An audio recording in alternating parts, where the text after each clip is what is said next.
ஓம் முருகா போற்றி போற்றி. என் அன்பு குழந்தையே, இனி உனக்கு நல்லது நடக்கப் போகிறது. உன்னுடைய குடும்ப பிரச்சனை, உன்னுடைய பிரச்சனைகள், உன்னுடைய கடன் பிரச்சனைகள் என அனைத்து பிரச்சனைகளையும் தீர்த்து வைப்பதற்காகத்தான் இந்த வைகாசி வெள்ளியில் உன் வீடு தேடி வந்திருக்கிறேன். திருச்செந்தூர் முருகன் உன் வீட்டில் கால் வைத்தாலே நல்ல நல்ல நிகழ்வுகள் தான் நடக்கும். இனி நீ கவலைப்படவே வேண்டாம். உன் அனைத்து பிரச்சனைகளுக்கான தீர்வை நான் உனக்காக தரப்போகிறேன்.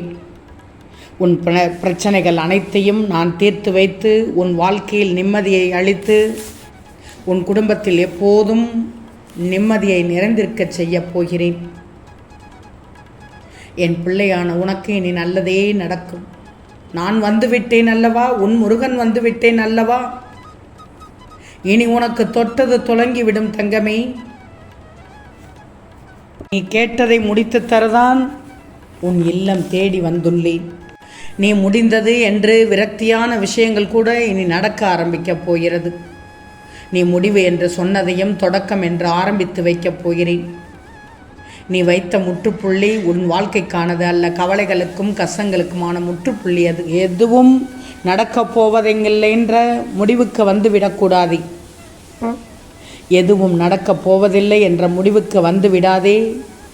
நீ பார்த்து கொண்டே இரு. உனக்கு கஷ்டங்களை உருவாக்கியவர்கள் கண் பார்க்க உன்னை கோபுரத்தில் நிச்சயமாக உயர வைப்பேன்.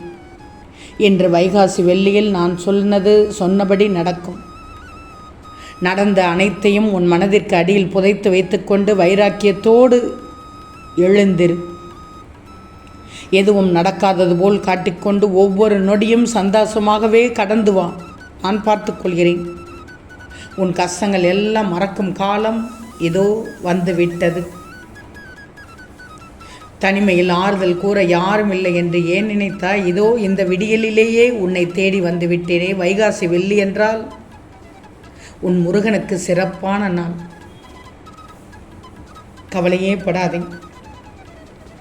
உன் கேள்விகளுக்கெல்லாம் பதில் கொடுக்க உடனடியாக நான் வந்து விட்டேன். இரவும் பகலும் எப்போதெல்லாம் நேரம் கிடைக்கின்றதோ அப்போதெல்லாம் யார் ஒருவன் என்னை நினைத்து கொண்டு வருகிறார்களோ, இனிப்பும் சர்க்கரையும் போல என்னுடன் முழுமையாக இணைந்து விடுவார்கள். நீயும் அப்படித்தான்.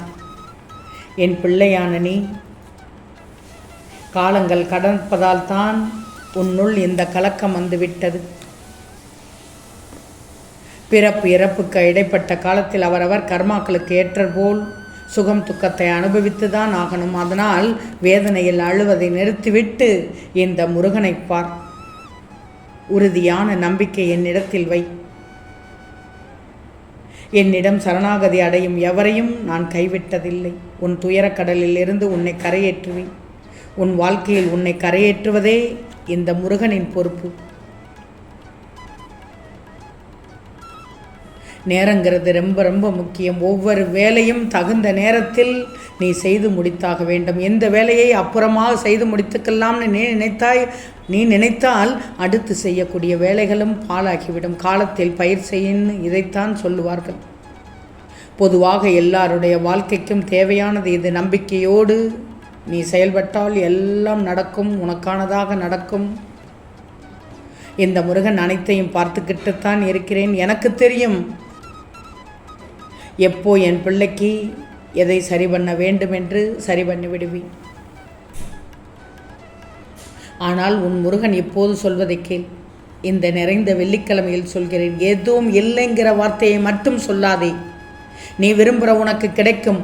சுத்தமான மனசோடு நீ எது வேணும்னு நினைக்கிறாயோ அந்த பொருள் உன் கைக்கு வரச் செய்வேன். கிடைக்கிறதை வச்சுக்கிட்டு எதுவும் இல்லைங்கிற வார்த்தையை அதனால் தான் சொல்லக்கூடாது என்று சொல்கிறேன்.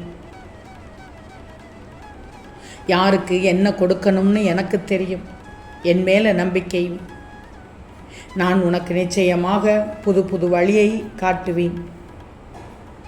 காலத்துக்கு ஏற்ற மாதிரி புதுசாக தேவைக்கேற்ற மாதிரி புது புது விஷயங்களை நீ பார்க்குறதோட அதில் மயங்கி போய் விழுந்துட்டேன்னா அன்றாட வாழ்க்கையில் நீ செய்ய வேண்டிய கடமைகளை யார்தான் பூர்த்தி செய்வார்கள்?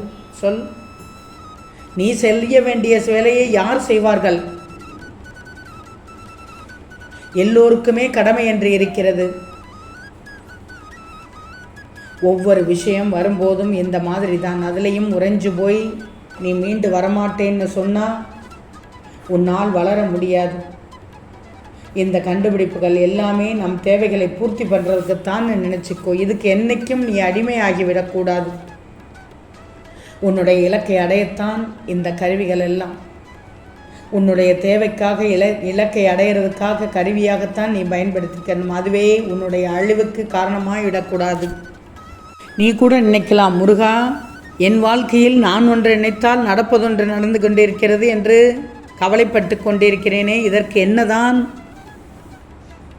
எப்படிதான் சரி செய்வது என்று யோசித்து கொண்டிருக்கிறாய். உன் யோசனைக்கும் மேம்பட்டு கர்ம வினைதான் இதற்கு முழு காரணம் என்று சொல்வேன்.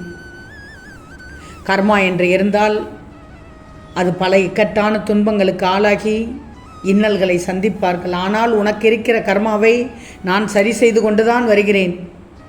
இந்த திருச்செந்தூர் முருகனை நீ எப்போது நம்பி வந்தாயோ அப்போதே உன் வாழ்க்கையை நினைத்து நீ பயப்பட தேவையே இல்லை. எது நடந்தாலும் நான் சரி செய்து விடுவேன். உன் முருகன் நான் இருக்கிறேன், தைரியமாக இரு. எது நடந்தாலும் நான் பார்த்து கொள்கிறேன். உன்னை எந்த நேரத்திலும் கைவிட மாட்டேன். உதாரணத்திற்கு ஒன்று சொல்லட்டுமா? ஒரே இடத்துல நின்றுக்கிட்டு இருக்கிற மரமும் செடியும் கூட அடிக்கிற வெயிலோ மழையோ புயலோ காத்தோ பூகம்பமோ இந்த மாதிரி எத்தனை சிரமங்களை பார்த்து அனுபவித்து கொண்டிருக்கிறது. இது எல்லாத்தையும் அது நினச்சா உனக்கு நிழல் கிடைக்குமா? வாழ்க்கைன்னு நீ நினைக்கும் போது இதெல்லாம் ஒரு உதாரணமாக எடுத்துக்கோ. ஒரு மரத்திற்கே இவ்வளவு இருந்தால் உனக்கு எப்படி இருக்கும்? வாழ்க்கையானது சோதனை கட்டம்தான். ஒவ்வொரு உயிரினங்களுக்கும் ஒரு சோதனை கட்டம்தான். ஏற்றம் இறக்கம் இருக்கும். இதையெல்லாம் எதிர்கொள்ள தயங்கினால் நீ ஆரம்பித்த இடத்தில்தான் உன் வாழ்க்கை வந்து நிற்கும். முன்னேறி போக வாய்ப்பே இருக்காது. அதனால் தான் சொல்கிறேன், நீ ஆரம்பித்த இடத்திலேயே உன் வாழ்க்கை நிற்கக்கூடாது. முன்னேறி போக வாய்ப்பு கிடைக்கும்போது அதை தக்கபடியாக பயன்படுத்திக்கோ. நீ நினைத்ததை நான் நடத்தி காண்பிக்கிறேன். உனக்கு உன் முருகன்தான் துணை.